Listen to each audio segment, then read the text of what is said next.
Chapter 3. Jews in the South. For the most part, they had acquired wealth and owned numerous slaves, who they exploited for the development of their resources. Their prosperity and long tenancy had won them prestige equal to that of the non-Jewish natives, and they were not only completely at home amid their surroundings, but, naturally, supported and sanctioned the institution that had been so prosperous to them, providing them with wealth, position, and comfort. Like other wealthy Southern land and slave owners, they were convinced that their financial stability depended upon maintaining the service of the Negro slaves. It is, therefore, hardly surprising that they became staunch upholders of the slavery system, in their unwillingness to relinquish these personal benefits. George Cohen's statement, published in 1924, is a most direct indictment of the Jewish community in the crime of slavery. They were slave traders in major cities like New Orleans, Mobile, and Richmond, writes Leonard Dinnerstein, and as slavery became the chief distinguishing characteristic of the South. The test of the true Southerner was his acceptance of the institution.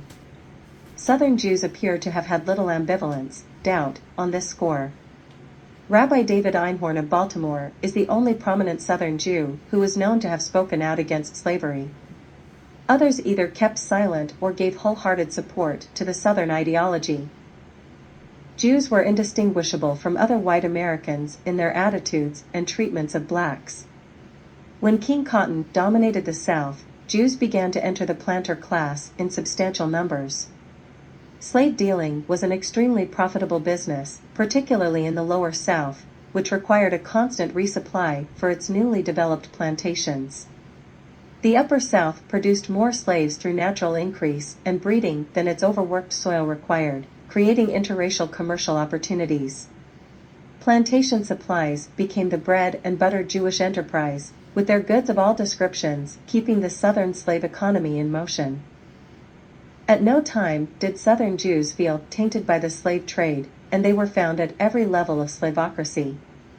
Ansley, Benjamin, George, and Solomon Davis of Richmond and Petersburg, Virginia, for example, went on the road and sold whole gangs of blacks, beginning in 1838.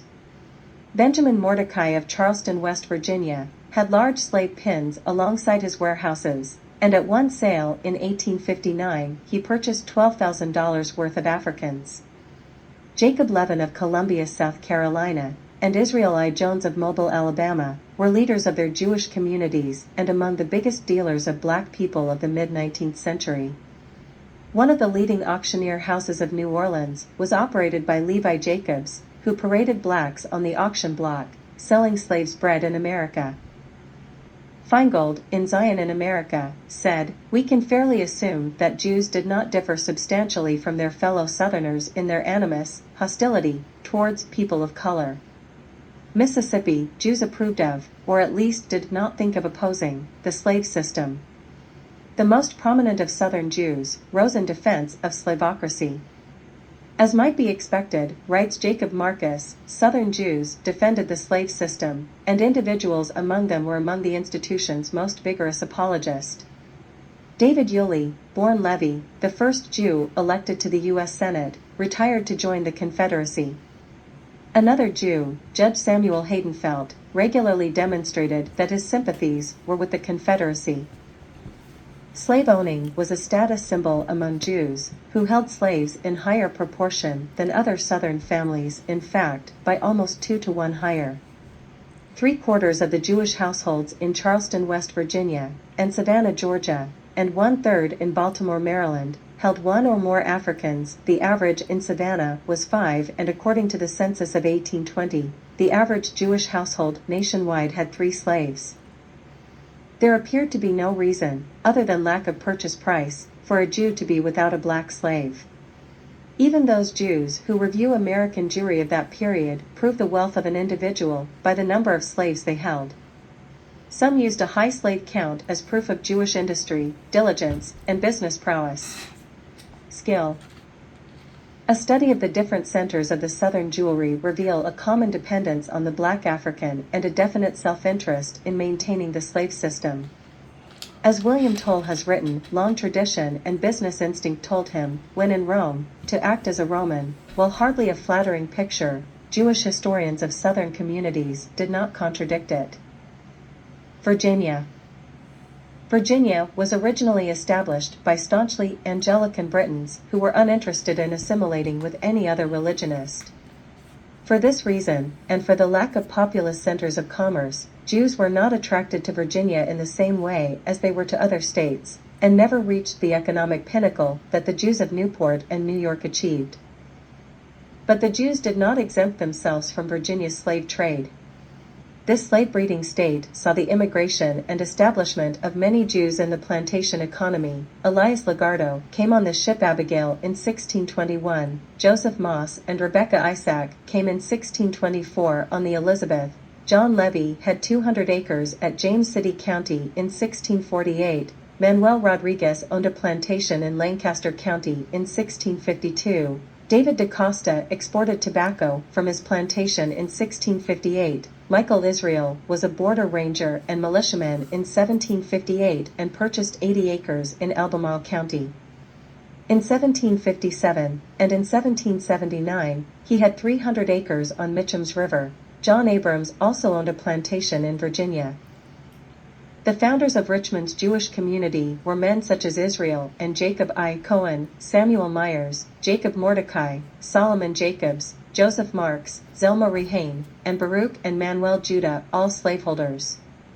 In post-revolutionary days, Richmond was a town of 2,000 people, half of whom were slaves.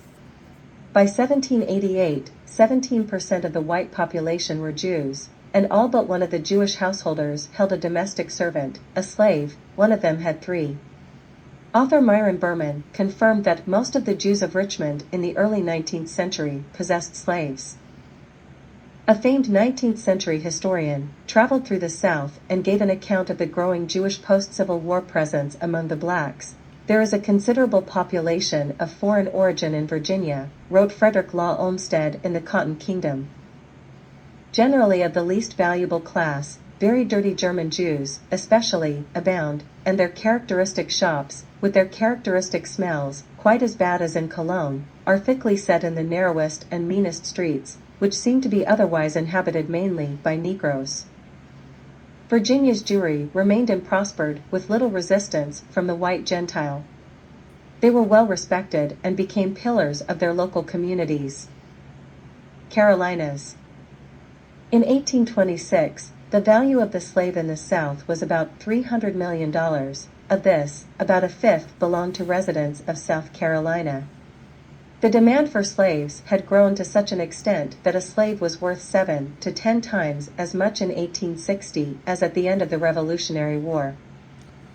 In Charleston, South Carolina, resided the most cultured and wealthiest Jewish community in America. The Jewish community expanded from the start with the help of a brisk business in black slaves. Charleston was once one of the great centers of Jewish commerce that declined only after the slave emancipation. Joseph Salvador purchased 100,000 acres in the Carolinas in 1755, and in 1773 his son Francis purchased 6,000 acres to grow indigo, working at least 30 slaves. Solomon Isaacs imported some slaves into Charleston in 1755. All told, says Marcus, 1,108 cargoes of Negro slaves were entered at the port of Charleston, 1735 to 1775. Solomon Isaacs brought in 4 small cargoes in 1755, Da Costa and Farr, 2 cargoes, 1760 to 1763. During 1752 to 1772, 5 other cargoes were brought in by Jews. The firm of Mordecai and Levi operated in the Carolinas and placed this advertisement in the Gazette of the State of South Carolina on August 12, 1778. Run away the 4th of August, INST a Negro wench named Clorinda, of a yellow complexion, had on when she went away a crossbar check, quote, a coarse white linen shift, and a blue handkerchief on her head, and formerly belonged to Mrs. Gordon. Whoever will deliver the said wench to the warden of the workhouse in Charleston, or to the subscriber in King Street, shall receive a reward of £50, currency, and all reasonable charges, and whoever harbors or entertains her, may depend upon being prosecuted to the utmost rigor of the law. Mordecai and Levi. The cultured and wealthy Jews of Charleston included the families Cardoza, Carvalho, da Costa, Tobias, Harvey, Mordecai, Noah, Benjamin, Baruch, and Louison. Georgia. In 1733, a group of Jewish immigrants arrived in Georgia from London as the land grants were being awarded. It was the first colony that absolutely prohibited slavery from the very start, and it was this feature that most severely affected the settlement. In all other colonies, slavery was an established institution, and in neighboring South Carolina, most of the manual labor was performed by black slaves. Jews from other regions of Europe came to Georgia, possibly induced by wine and silk manufacturing in the colony, and found more discrimination among themselves than with the Gentile neighbors. Leon Huner said that in 1737 deep South Redneck, Georgia, there was no discrimination against Jews in the manners of trade. In fact, he reports that in that state both sets of Jewish settlers kept very much apart. The prejudice existing in that day between the Portuguese and German Jews was too great to allow close relations. The second wave of Jews to Georgia, writes Mark I. Dimont, was a sad lot of down and out Ashkenazi Jews who had immigrated from Germany to England. The British Jews were embarrassed by their distant cousins from Germany and looked for ways to be rid of them. Soon, as was the case in the Caribbean, the inhabitants felt that they could not function without black slaves, and they petitioned the English trustees for the right to use Negro labor. The Jews, by now more than a third of the total population, applied to the Gentile colonists for the liberty to sign the petition, but the Gentiles did not think it proper for Jews to participate with them in any of their measures. The trustees refused the petition, triggering a general exodus from the colony by both Christians and Jews. By 1740, only 3 Jewish families were left in Georgia due to the slave prohibition. They left, according to Marcus, were the same reasons the others did: Negro slavery was prohibited, and the liquor traffic was forbidden. The Earl of Egmont reported in his diary of 1741 that every one of the Jews were gone from Savannah, Georgia, and that a Jewish winemaker named Abraham de Lyon said he left for the want of Negroes, whereas his white servants cost him more than he was able to afford. One Jew named Salzburger stood up to those who demanded that Africans be enslaved in the colony, but he, according to author Leon Huner, did not object to the principle of Negro slavery, but opposed rather because they did not care to live in the same place with Negroes. Finally, in October of 1741, the Trustees' Journal reported that there are various reports that Negroes had at least been allowed in the colony, upon which the Jews and others were preparing to return to the colony. It wasn't until 1749, however, with the model colony falling apart, that the trustees permitted slavery as well as the use of hard liquor, and then economic life began to flourish. By 1771, half of Georgia's 30,000 population were black slaves. As the black population grew, Jews were at the forefront of their slave training. A Jew teaches slave religion. Once slavery was introduced into the colony, it became essential to condition the Africans to the requirements of being slaves. The case of Joseph Ottling, a Jewish resident of Georgia, provides explicit evidence of the use of Christianity to pacify and subdue the black African. Upon hearing that a number of Negroes, to the amount of 300 and upwards, were fixed in that colony, Joseph Ottling applied to the Georgia trustees and to 2 English religious organizations who hired him in February of 1750 to train the slaves. They saw the opportunity, as Jacob Marcus wrote, to thriftily use 1 stone 1 missionary to kill 3 birds. Ottling was not only to work at the silk factory, but he was also to train Negroes in the industry and at the same time to convert them to Christianity. He assumed the position in July of 1751, and 5 months later wrote to one of his sponsors, the Society for Promoting Christian Knowledge of London, whose devotion was the furtherance of the Christian religion among Indians and Negroes. I would instruct their Negroes 3 days in a week. And, that I might make it easy to the masters of these unhappy creatures, I have appointed the time of their coming to me to be at night, when their daily labor is done. And in order to get their love, I use them with all the kindness and endearing words that I am capable of, which makes them willing to come to me and ready to follow my advice.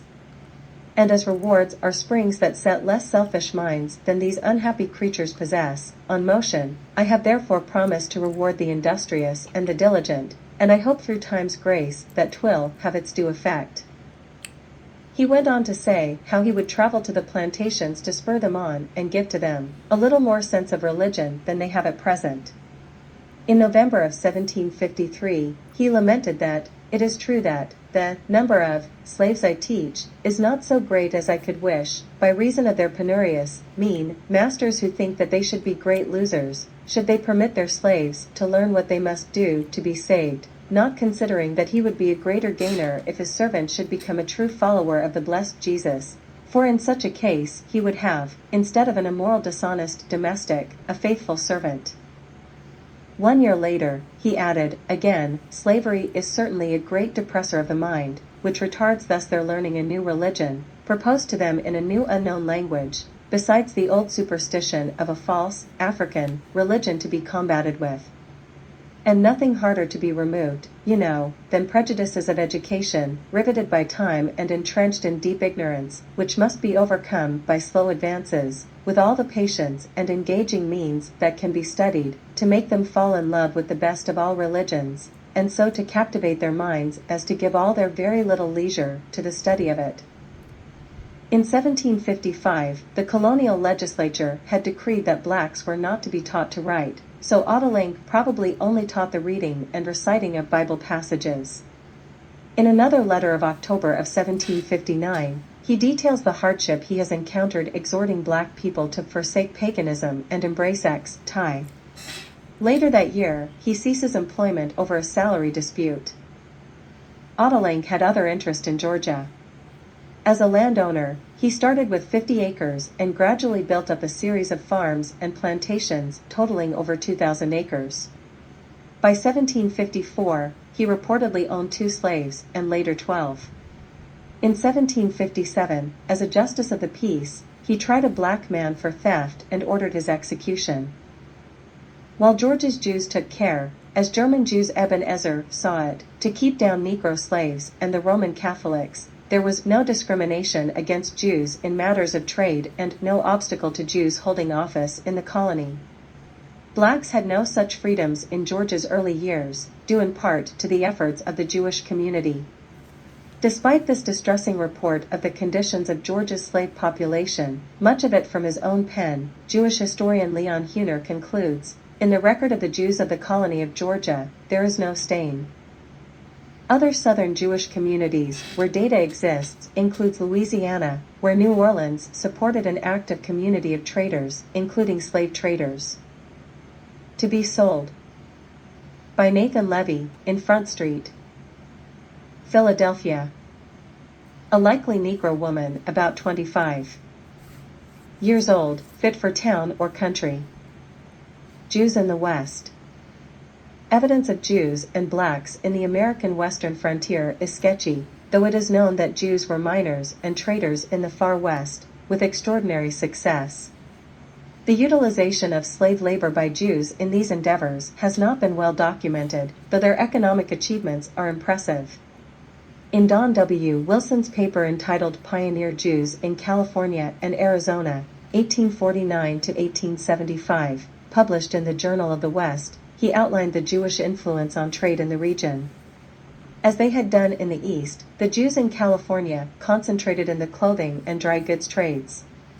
By the middle 1860s, the labor-intensive tobacco trade in the San Francisco area, wholesale and retail, was almost entirely in the hands of Jewish merchants.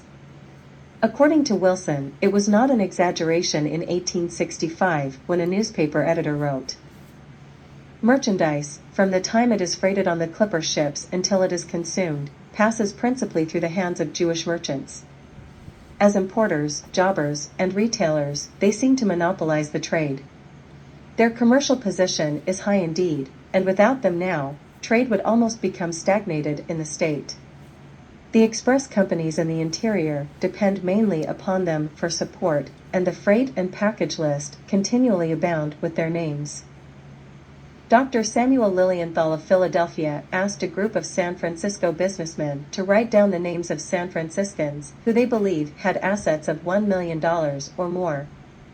Of the 57 names, compiled in less than 10 minutes, there were 17 Jews among them.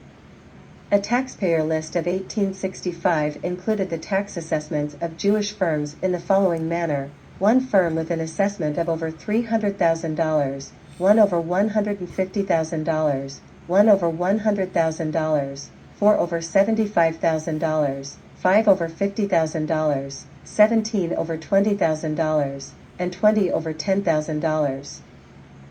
A leading newspaper in 1882 reported that the firm of B. Dreyfus and Company owned the largest vineyard in the world. Benjamin Dreyfus had a total of 14,500 acres of vineyards and was the leading figure in the industry for many years. In a correlated industry, the Castle brothers, Guggenheim brothers, and Rosenberg brothers were among the top fruit producers in California. An editorial that appeared in the Jewish Chronicle is probably accurate: take Hebrew energy and capital from California and the state would be bankrupt. 10 guineas reward. Run away from the subscriber, 2 Negroes. A wench named Hagar and her daughter Mary. Hagar is about 40 years old, speaks good English, had on, when she fled away, a blue Negro cloth. Mary is about 12 years old, speaks very good English, had on, when she went away, a green frizz gown. They have absented themselves about 6 or 7 weeks, and I have since been informed that they crossed Ashley River about a fortnight past, and are supposed to be going to Mr. Wilson Stottenbury's plantation at Indian Land. They have relations there. The above reward will be given to any person or persons who fetches them and delivers them to the warden of the sugar hall or to the subscriber. And a further reward of 20 guineas will be given to any person or persons who will give information of the above Negroes being harbored by any white person upon conviction. December 1, 1783. Bernard Moses.